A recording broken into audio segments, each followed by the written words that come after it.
A paz do Senhor, bom dia! Seja bem-vindo a mais uma leitura da Bíblia. Hoje é dia 9 de fevereiro e nós vamos ler no livro de Levítico os capítulos 24 e 25.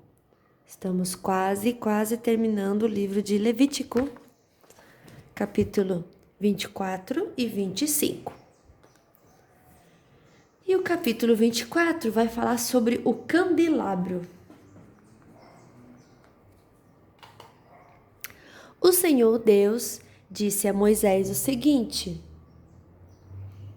diga aos israelitas que lhe tragam o melhor azeite para manter sempre aceso o candelabro que está na tenda sagrada.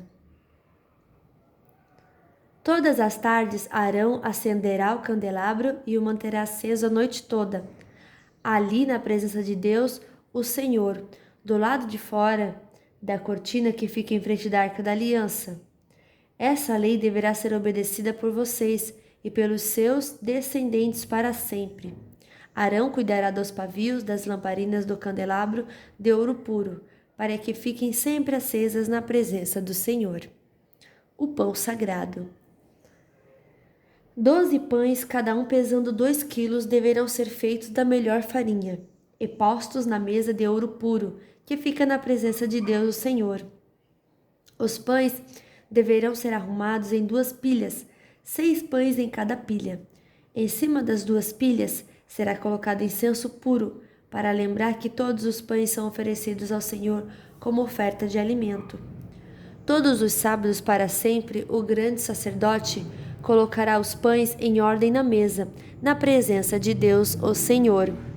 Esses pães representam a aliança eterna dos israelitas com o Senhor e pertencerão para sempre aos sacerdotes, que são descendentes de Arão.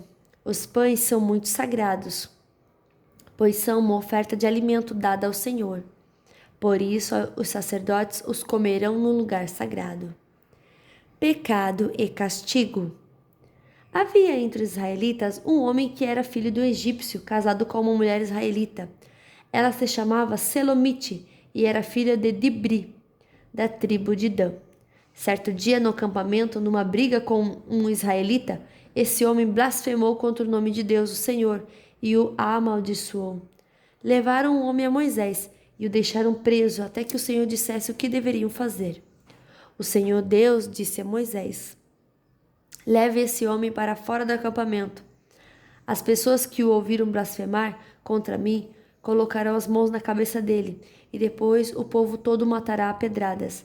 E diga ao povo: quem amaldiçoar o seu Deus pagará por esse pecado, e será morto a pedradas por todo o povo. Não importa que seja israelita ou um estrangeiro que mora no meio de vocês. Quem blasfemar contra o nome do Senhor Deus será morto. Aquele que matar uma pessoa será morta. Quem matar um animal doméstico de outra pessoa dará ao dono outro animal do mesmo valor, um animal pelo outro. Se alguém ferir outra pessoa, farão com ele a mesma coisa que ele fez, quebradura por quebradura, olho por olho, dente por dente. Ele será ferido do mesmo jeito que feriu o outro. Quem matar um animal doméstico de outra pessoa dará ao dono outro animal. Quem matar uma pessoa será morto.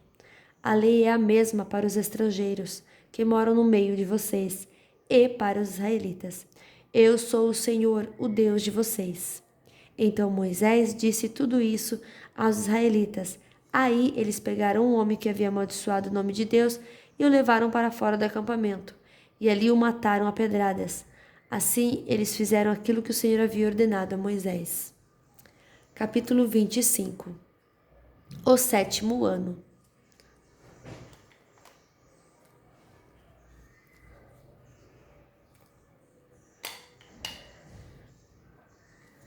O Senhor Deus falou com Moisés no Monte Sinai e mandou que ele desse ao povo de Israel as seguintes leis: quando vocês entrarem na terra que o Senhor Deus lhes vai dar, deixem que de 7 em 7 anos a terra descanse, em honra do Senhor.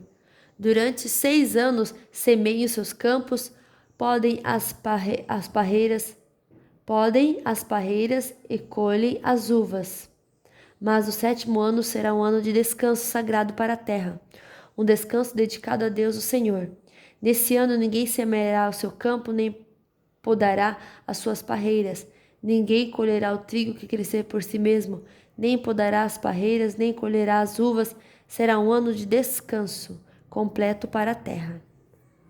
Os campos não serão semeados, mas mesmo assim produzirão bastante para alimentar todos os israelitas, os seus escravos e as suas escravas, os seus empregados, os estrangeiros que vivem no meio do povo, e também os animais domésticos e animais selvagens. Tudo o que a terra produzir servirá de alimento. O ano da libertação. Contem 7 semanas de anos, isto é, 7 anos vezes 7, o que dá um total de 49 anos. Então, no dia 10 do 7º mês, que é o dia do perdão, mandem um homem tocar trombeta por todo o país, pois esse ano que vem depois de 49 anos é o ano sagrado da libertação, em que vocês anunciarão liberdade a todos os moradores do país. Nesse ano, todos os que tiverem sido vendidos como escravos voltarão livres para suas famílias, e todos os campos que tiverem sido vendidos voltarão a pertencer ao primeiro dono. Nesse ano, ninguém semeará os seus campos, nem colherá o trigo que crescer por si mesmo, nem podará as parreiras, nem colherá as uvas, pois o ano da libertação é sagrado para o povo, e nele todos se alimentarão somente daquilo que a terra produzir por si mesma. No ano da libertação, todas as terras que tiverem sido vendidas voltarão a pertencer ao primeiro dono. Na venda ou na compra de terras, não explorem os outros. O preço será calculado na base do ano da libertação, pois o que se vende não são, de fato, as terras, mas as colheitas que elas produzem.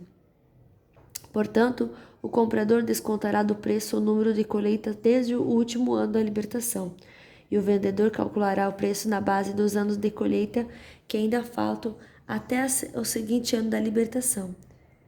Se ainda forem muitos anos, o preço subirá. Se forem poucos, o preço baixará. Que ninguém explore os outros, que todos temam a Deus, pois Ele é o Senhor nosso Deus. A questão do 7º ano. Obedeçam a todas as leis e mandamentos de Deus, para que vivam em segurança na terra que vai ser de vocês. Ela produzirá suas colheitas, haverá bastante comida para todos, e todos viverão em segurança. Mas alguém é capaz de perguntar: como é que haverá comida durante o 7º ano, quando ninguém vai semear, nem fazer a colheita? A resposta é que Deus abençoará a terra, e no 6º ano ela produzirá colheitas que serão suficientes para 3 anos. Quando vocês semearem seus campos no 8º ano, estarão comendo daquilo que colheram no 6º ano, e haverá bastante para comerem até a colheita do 9º ano. Leis a respeito de propriedades. A terra é de Deus, portanto, ela não será para sempre daquele que a comprar. Deus é o dono dela, e para ele nós somos estrangeiros que moram por um pouco de tempo na terra dele. Assim, quando um terreno for vendido, o seu antigo dono será o primeiro a ter o direito de tornar a comprá-lo. Se um israelita ficar pobre e precisar vender uma parte das suas terras, o seu parente mais chegado deve tomar a comprar o que ele vendeu. Mas se ele não tiver um parente que compre as terras, é possível que mais tarde ele mesmo fique rico outra vez, podendo assim tornar a comprar o terreno que vendeu. Ele descontará o valor das colheitas que o terreno tiver produzido desde o último ano da libertação e calculará o preço a pagar, tendo como base os anos de colheita que ainda faltarem até o seguinte ano da libertação. E assim ele será novamente o dono da terra. Mas se ele não tiver o suficiente para tornar a comprar o terreno, então este ficará pertencendo ao comprador até o seguinte ano da libertação. Nesse ano, o terreno voltará a pertencer ao primeiro dono. Se o homem vender uma casa que fica numa cidade protegida por muralhas, ele terá o direito de tomar a comprar a casa até um ano depois da venda. Mas se dentro de um ano ele não comprá-la, então ela pertencerá ao comprador e aos seus descendentes para sempre. Nem mesmo no ano da libertação a casa voltará a ser do primeiro dono. Porém, as casas que ficam em cidades sem muralhas são como os terrenos. O primeiro dono tem o direito de tomar a comprar a casa. e no ano da libertação ela volta a ser do primeiro dono. Os levitas têm sempre o direito de tornar a comprar as suas casas, que ficam nas cidades onde moram. Mas se um levita vender a sua casa numa dessas cidades e não tornar a comprá-la, então no ano da libertação a casa volta a ser dele, pois as casas das cidades onde os levitas moram serão sua propriedade permanente no meio do povo de Israel. Mas os campos em volta das cidades onde os levitas moram não podem ser vendidos, eles pertencem aos levitas para sempre. Leis a respeito dos pobres. Se um israelita que mora perto de você ficar pobre e não puder sustentar-se, então você tem o dever de tomar conta dele. Ajude-o como se ele fosse um estrangeiro que mora no meio do povo, a fim de que ele continue a morar perto de você. Não cobre juros sobre o dinheiro que você lhe emprestar. Respeite a ordem de Deus para que esse homem continue a morar perto de você. Não cobre juros sobre o que você lhe emprestar, nem tire lucros dos alimentos que lhe vender. É isso que o Senhor nosso Deus nos manda fazer. Foi Ele quem nos tirou do Egito para nos dar a terra de Canaã e para ser o nosso Deus. Leis a respeito dos escravos. Se um israelita que mora perto de você ficar tão pobre que chegue a ponto de ter que se vender a você para ser seu escravo, não o faça trabalhar como escravo. Trate-o como se ele fosse um empregado ou um estrangeiro que mora com você. Ele trabalhará para você até o ano da libertação. E nesse ano ele e os seus filhos irão embora e voltarão para a sua própria família e para as terras dos seus antepassados. Os israelitas são escravos do Senhor Deus, que os tirou do Egito. Eles não deverão ser vendidos como escravos. Portanto, não os trate com crueldade, mas respeite a ordem de Deus. Se precisarem de escravos ou escravas, vocês poderão comprá-los dos povos vizinhos do seu país. Também poderão comprar os filhos dos estrangeiros que moram no meio de vocês. Essas crianças que nasceram na terra de Israel poderão ser compradas como escravos, e os seus donos poderão deixá-los como herança aos filhos, a quem esses escravos deverão servir a vida inteira. Mas um israelita não poderá ter outro israelita como escravo, nem pode tratá-lo com crueldade. Pode acontecer que um estrangeiro que vive no meio do povo fique rico e que um vizinho israelita fique pobre e se venda como escravo a esse estrangeiro ou alguém da família dele. Nesse caso, depois de vendido, o israelita tem o direito de ser comprado de novo. Um irmão, um tio, um primo ou outro parente poderá comprá-lo. Ou, se ganhar bastante dinheiro, ele mesmo poderá comprar a sua liberdade. Ele e o homem que o comprou combinarão o preço que deverá ser pago, de acordo com o número de anos desde o ano em que ele se vendeu até o seguinte, ano da libertação. O cálculo será feito tendo como base o salário que o empregado recebe. Se ainda faltarem muitos anos até o ano da libertação, ele pagará uma parte maior do dinheiro que recebeu quando se vendeu. Mas se faltarem poucos anos, a parte será menor. O dono o tratará como se ele fosse um empregado, que é contratado para trabalhar por um ano.